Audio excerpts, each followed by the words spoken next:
Silakan Pak Menko Airlangga bicara. Ya kan biar suruh dia ngomong, dia berdiri sini. Enggak ngomong kok. Siap. Jadi pertama, terima kasih. Assalamualaikum warahmatullahi wabarakatuh, teman-teman media cetak, media elektronik. Selamat berbuka puasa. Nah, ini saya buka puasa, belum? Waduh, kita juga sama-sama sudah minum. Saya tadi Pak Ketua Dewan Ekonomi Nasional, Pak Luhut, menyampaikan laporan kepada Pak Presiden, dan di sini ada Bu Mari, Pak Bu Menteri Keuangan, Pak Katib, seluruh dari DEN. Ada yang pertama pembahasan mengenai sektor padat karya, dan ada usulan terkait dengan padat karya, karena sektor padat karya yang utama tekstil, produk tekstil, kemudian juga aparel, itu kontribusi terhadap ekonomi Indonesianya cukup besar, dengan ekspor lebih dari 2 miliar dolar, tenaga kerjanya hampir 4 juta orang. Nah, ini memerlukan perbaikan terutama terkait dengan perizinan, karena masih ada investor yang ingin masuk di sektor tekstil dan produk tekstil ini. Dan Indonesia sebetulnya sudah naik kelas ke produk-produk yang nilainya lebih tinggi atau high value added. Dan baik itu di sepatu, kemudian di tekstil, dan Indonesia menjadi salah satu hub yang diandalkan. Nah, oleh karena itu tadi arahan Pak Presiden untuk terkait dengan ketersediaan bahan baku, terkait dengan illegal import, terkait dengan supply chain, itu untuk dipermudah dan disederhanakan. Jadi arahan pertama tentu pemerintah harus melihat dari keseluruhan supply chain dan juga melakukan harmonisasi daripada tarif yang sudah dilakukan. Dan kedua, kita merespons terhadap barang yang didumping melalui tindakan anti-dumping. Nah, ini beberapa langkah yang kita akan lakukan, dan ditambah lagi tentu barang-barang ini adalah barang-barang yang kompetitif. Nah, kompetitif terhadap pesaing kita baik di Thailand, di Vietnam, maupun yang terakhir yang menikmati besar itu Bangladesh. Sehingga kita harus melakukan terus deregulasi dan debirokratisasi maupun permudahan izin untuk pengembangan termasuk terkait dengan AMDAL. Sehingga tentu ini akan ditangani dan pemerintah tentu akan membentuk semacam satgas di mana ini akan dilakukan percepatan. Yang kedua, tadi arahan Pak Presiden juga untuk program padat karya ini dibuatkan PSN program. Jadi proyek strategis nasional berupa program untuk sektor padat karya sehingga investasi bisa cepat masuk. Yang ketiga, di tengah ketidakpastian di geopolitik, tentu pasar kita harus terus dijaga. Dan kalau kita lihat memang pasar terbesar tekstil, produk tekstil ini adalah di EU yang besarnya marketnya sekitar hampir 30% dari demand global. Amerika sekitar 15 dan the rest of the world sisanya. Sehingga menjadi penting tadi EU SEPA segera bisa diselesaikan. Karena dengan EU SEPA bisa diselesaikan, berdasarkan pengalaman Vietnam misalnya, ekspornya naik 50%. Sehingga itu juga menjadi catatan dari Pak Presiden. Nah, selanjutnya untuk usaha menengah kecil, pemerintah sudah merumuskan paket untuk revitalisasi permesinan. Nah, revitalisasi permesinan ini regulasinya dalam waktu dekat akan keluar, di mana pemerintah sudah menyediakan 20 triliun untuk subsidi investasi. Karena kalau mesinnya tidak diperbaiki, daya saing baik dari penggunaan energi maupun produksi, speednya akan lebih lambat. Oleh karena itu, pemerintah sudah siapkan kredit investasi untuk sektor padat karya, tekstil, produk tekstil, sepatu, makanan, minuman, furniture, kulit, itu bisa menggunakan skim itu untuk 8 tahun, dan bunganya disubsidi sebesar 5% oleh pemerintah. Jadi berapapun kredit investasi perbankan, pemerintah potong 5%. Nah, selanjutnya tentu kita berharap bahwa dengan sektor padat karya ini bisa ditangani dengan baik. Kita berharap lapangan kerja bisa tercipta dan kita menargetkan dengan sesudah EU SEPA ini diharapkan industri ini akan kembali bergeliat. Selanjutnya kami kembalikan Pak Ketua Den.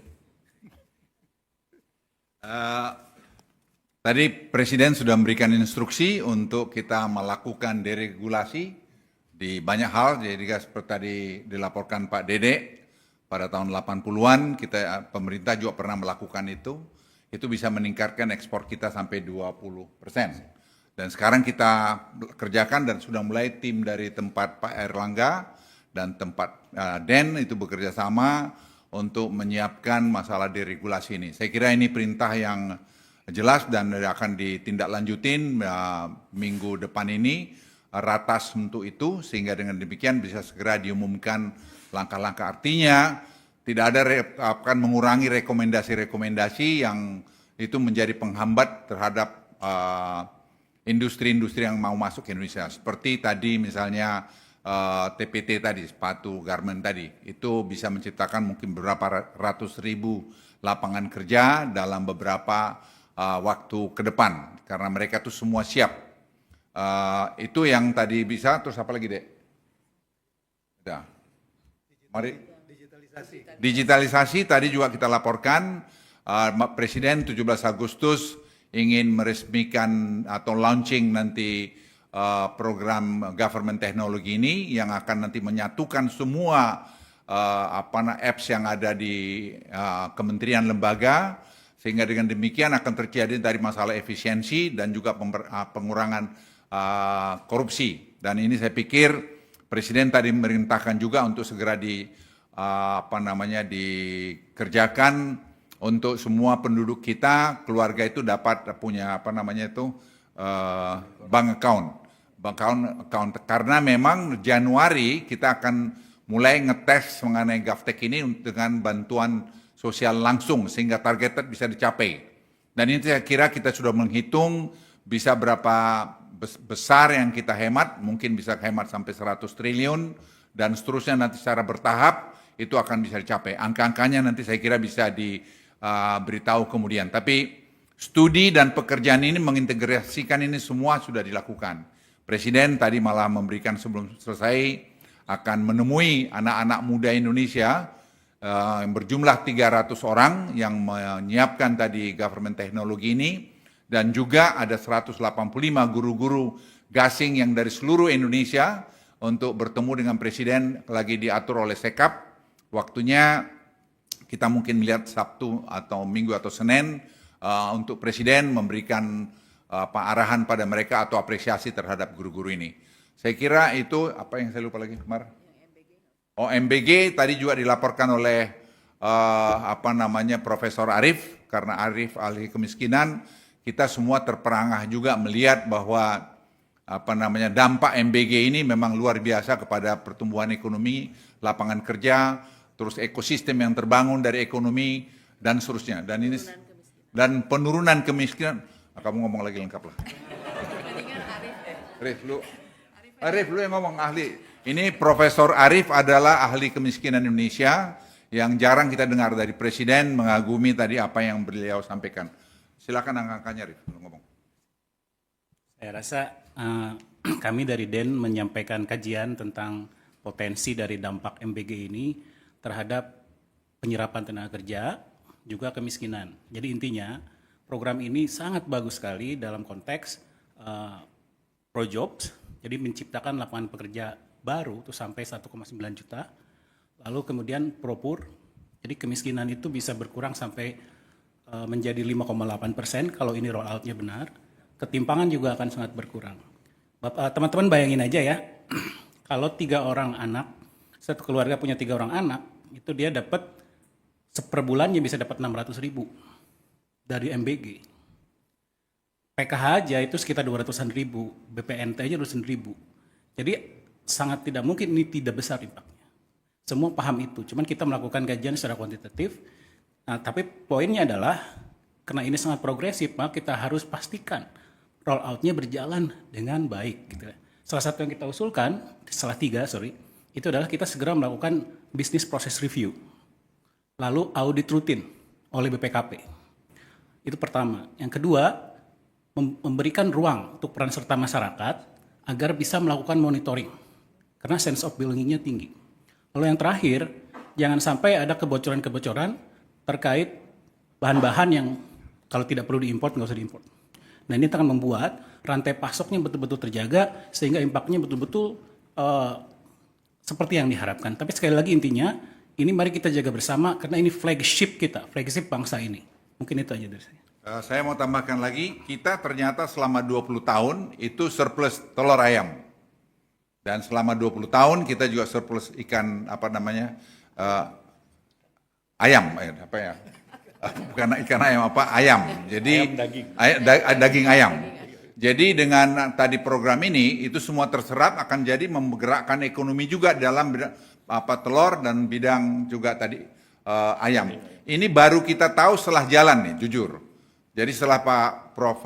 Arief itu melakukan studi dengan tim melihat ke bawah, dan kami sepakat tadi dengan Bappenas dan juga Badan Gizi untuk bersama-sama melakukan pengawasan sini. Misalnya bikin tray-nya itu tray-nya itu tidak boleh diimpor, suruh bikin lokal. Karena itu kita lihat masih ada buatan luar. Jadi semua kita harus satu padu untuk melakukan pengawasan. Presiden tadi minta ini. Jadi Presiden tadi saya pikir memberikan instruksi yang sangat jelas dan sangat baik mengenai tadi masalah deregulasi. Karena deregulasi ini akan mengurangi korupsi, akan membuat lebih efisien dan akan membangun ekosistem perekonomian kita lebih bagus. Itu saya kira dari saya. Masih ada lagi? Dek? Cukup apa lagi? Cukup, Pak. Cukup. Saya kira Terima kasih. terima kasih. Wassalamualaikum warahmatullahi wabarakatuh. Waalaikumsalam.